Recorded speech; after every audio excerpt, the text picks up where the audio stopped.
Pernah gak sih lo mikir kalau gue udah punya duit, hidup pasti tenang? Atau kalau gue sukses, semua masalah gue kelar? Padahal yang sering kita lupa, setiap kali hidup naik level, masalah juga ikut naik kelas. Dulu, kita stres soal ujian. Sekarang stres soal target. Dulu pusing bayar kos. Sekarang, pusing gimana biar duit gak hilang. Gimana jaga reputasi. Gimana ambil keputusan yang benar. Otak manusia itu cepat banget beradaptasi. Kenyamanan baru jadi standar baru. Dan ekspektasi kita ikut naik. Makanya rasa capek itu gak hilang. Jadi cuma ganti bentuk. Dan karena itu, jangan pernah remehin beban orang lain. Karena yang kelihatan tenang, belum tentu hidupnya ringan. Dan yang kelihatan punya semuanya, juga belum tentu hatinya penuh. Jadi kalau hari ini lo lagi capek atau ngerasa hidup berat, bukan berarti lo gagal. Lo cuma lagi naik kelas. Dan hidup itu bukan soal bebas dari masalah. Tapi ya gimana lo tetap nemuin makna di tengah-tengahnya. Gue mau cerita sedikit. Lo pernah gak sih pas masih sekolah dulu, melihat orang kerja itu kayak hidupnya bebas banget. Kayaknya mereka tuh gak ada yang marahin. Gak ada guru, gak ada PR.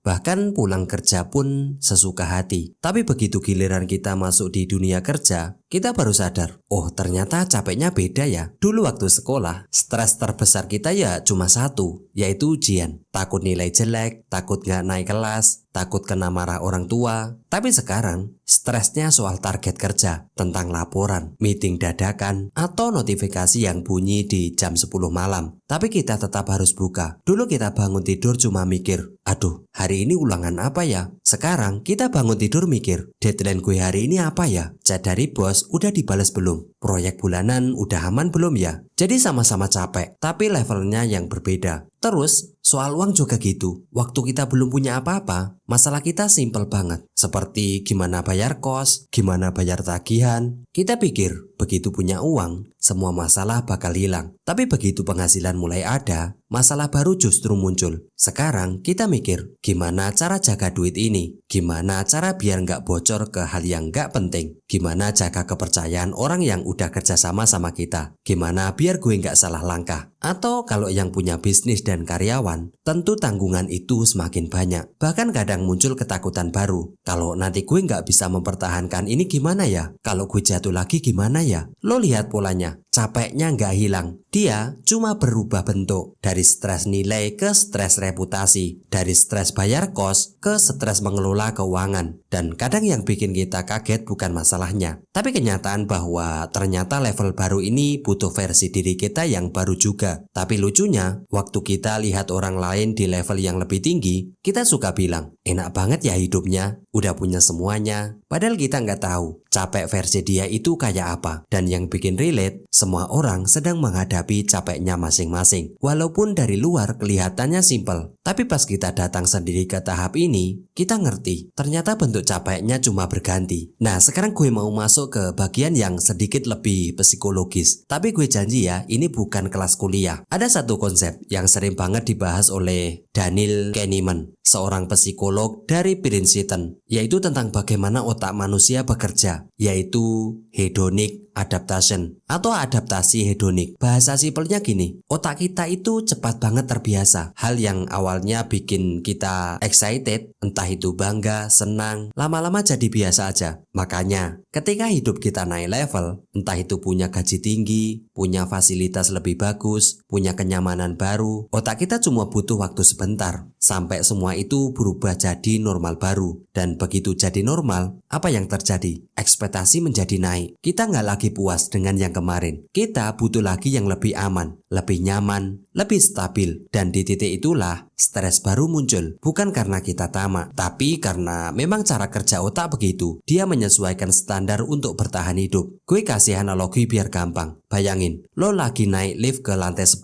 Begitu sampai, pemandangannya berbeda. Bisa lebih tinggi, lebih luas, kelihatannya lebih keren. Tapi begitu lift kebuka, ternyata kerjaannya belum selesai. Lo masih harus cari kamar lo yang mana, bayar biaya gedung yang lebih mahal, dan beradaptasi sama aturan baru di lantai itu. Jadi naik level itu bukan akhir dari perjalanan. Itu awal dari tantangan baru. Pemandangannya memang lebih indah, Tapi tanggung jawab juga lebih kompleks. Dan inilah yang banyak orang nggak sadar. Mereka pikir ketika hidup naik satu level, masalahnya akan hilang. Padahal sebenarnya level hidup naik, jenis masalah ikut naik. Kalau kita gambarin pakai grafik kira-kira gini. Level hidup itu naik pelan-pelan. Dan di garis sebelahnya, jenis masalah juga naik, tapi bentuknya berbeda-beda. Masalah di level awal itu soal kebutuhan dasar, entah itu makanan, tempat tinggal, bayar tagihan. Tapi di level berikutnya, masalahnya berubah jadi gimana menjaga reputasi, gimana menjaga keamanan finansial, gimana membagi waktu, gimana membangun hubungan yang sehat, gimana memastikan kita nggak salah langkah. Jadi tekanannya nggak hilang, hanya bertransformasi. Dan itu bukan hal buruk, itu tanda bahwa kita sedang berkembang. Karena kalau kita lihat hidup siapapun, dari level bawah sampai paling atas, polanya selalu sama. Kenyamanan naik, otak langsung menyesuaikan, ekspektasi menjadi naik. Lalu muncul masalah bentuk baru. Dan ketika kita ngerti cara kerja ini, kita jadi lebih bisa nerima kalau hidup itu bukan tempat bebas masalah. Hidup itu tempat adaptasi. Dan adaptasi itu yang bikin kita bertumbuh.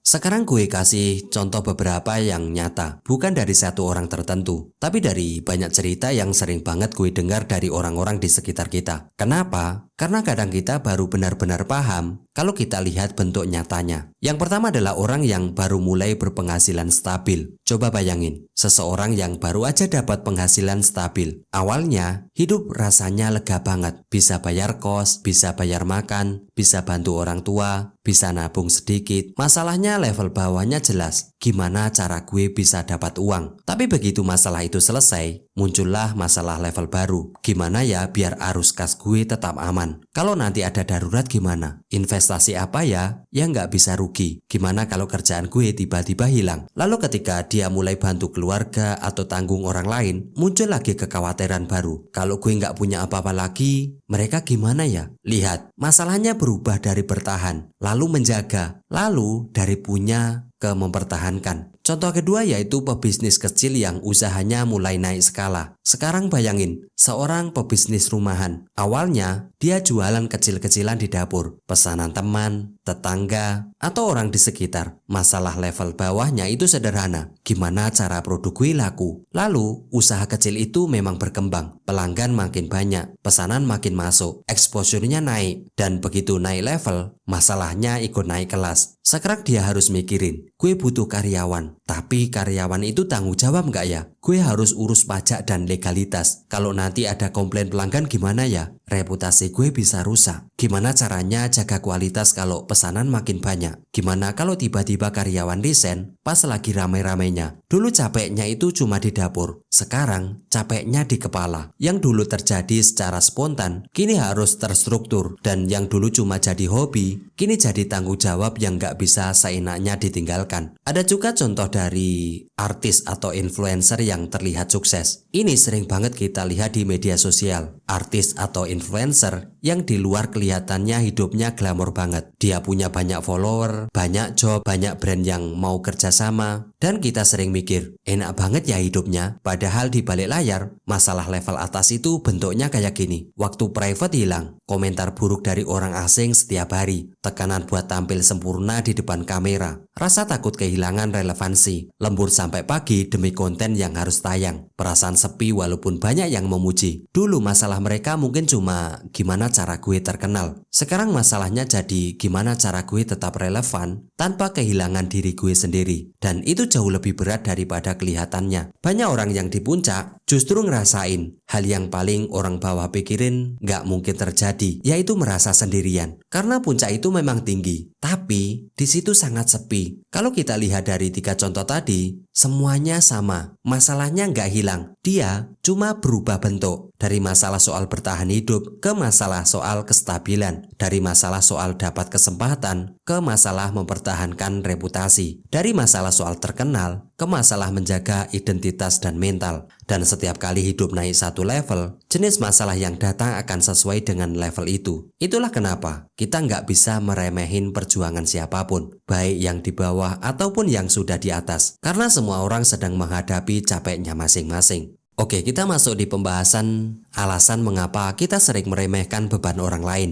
Kita sering banget ngomong, lah udah punya gitu kok masih ngeluh ya? Padahal jujur aja, kita cuma lihat luarnya. Kita cuma lihat hasil akhirnya, bukan perjalanan yang mereka lewatin. Kadang kita lupa ada satu bias yang jalan secara otomatis di kepala kita. Social comparison bias. Otak kita cuma ambil potongan yang terlihat, entah itu uangnya, karirnya, barang-barang yang dia punya. Tapi kita nggak lihat jam tidur yang dikorbanin, rasa takut gagal, beban tanggung jawab, atau hal-hal yang nggak pernah mereka ceritakan. Makanya sering muncul salah paham. Kita merasa beban mereka ringan karena level masalahnya beda sama kita. Tapi yang nggak kita sadari, berat itu selalu relatif. Batu 5 kilo terasa beda tergantung siapa yang harus angkat. Coba pikir sebentar, kapan terakhir kali kamu dengar cerita orang lain tanpa buru-buru membandingkan sama kehidupanmu? Kapan terakhir kali kamu dengerin, benar-benar dengerin, tanpa nyepelein penilaian? Kalau kita mulai bisa nahan diri buat nggak ngejet cepat-cepat, hidup kita tuh bisa tenang. Karena kita sadar, semua orang lagi berjuang di level masing-masing.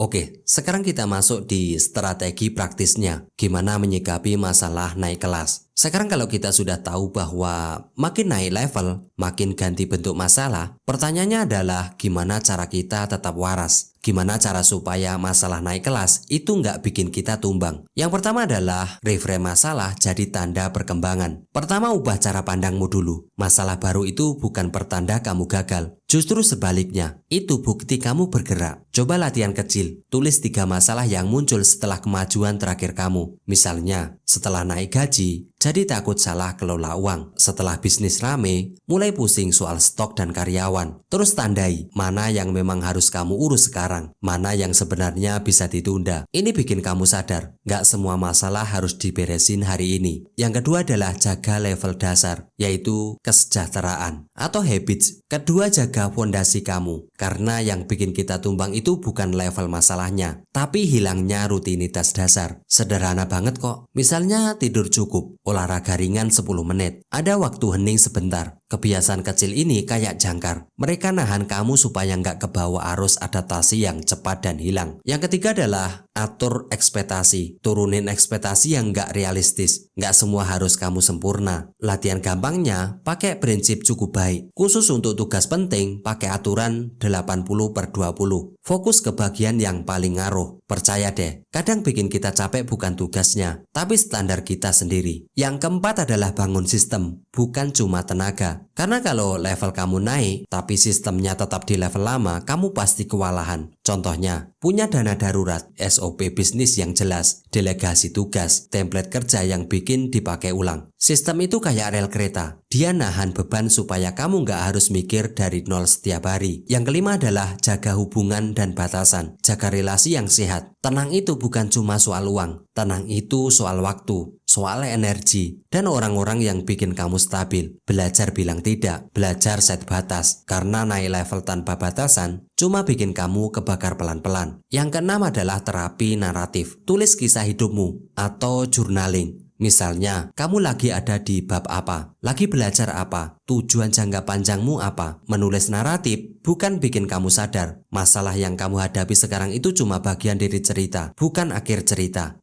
Oke, kita sudah di akhir dari pembahasan ini. Terima kasih telah sampai di akhir dari pembahasan ini ya. Ini semoga lo bisa menangkap apa yang gue sampaikan. Dan gue ucapin selamat karena lo sudah sampai akhir dari video ini. Itu menandakan bahwa lo peduli dengan kehidupan lo. Dan semoga lo bisa lebih maju dan baik lagi. Oke, ini kesimpulan dari pembahasannya. Jadi kalau hari ini kamu merasa lagi berat, lagi bingung atau lagi capek, bukan berarti kamu mundur. Bisa jadi kamu cuma lagi naik kelas. Masalah kita nggak hilang. Dia cuma berubah bentuk. Tapi yang juga berubah adalah kamu. Cara kamu mikir, cara kamu ngadepin hidup, cara kamu bertumbuh. Hidup itu bukan tentang bebas dari masalah. Hidup itu tentang gimana kamu tetap nemuin makna di tengah semuanya. Gimana kamu bisa bilang, gue capek, tapi gue tetap jalan. Kalau kamu lagi ngerasa di fase naik kelas itu, coba tulis satu hal yang kamu pelajari dari fase itu. Simple aja, satu kalimat. Dan kalau video ini ngebantu kamu memahami hidup yang kamu jalani hari ini, boleh banget kamu share ke teman kamu. Bisa jadi ada yang butuh ditemenin dalam prosesnya. Karena kita semua lagi berjuang di level kita masing-masing. Terima kasih, semoga bermanfaat. Jangan lupa like, share, dan subscribe. Dan sampai jumpa di video selanjutnya.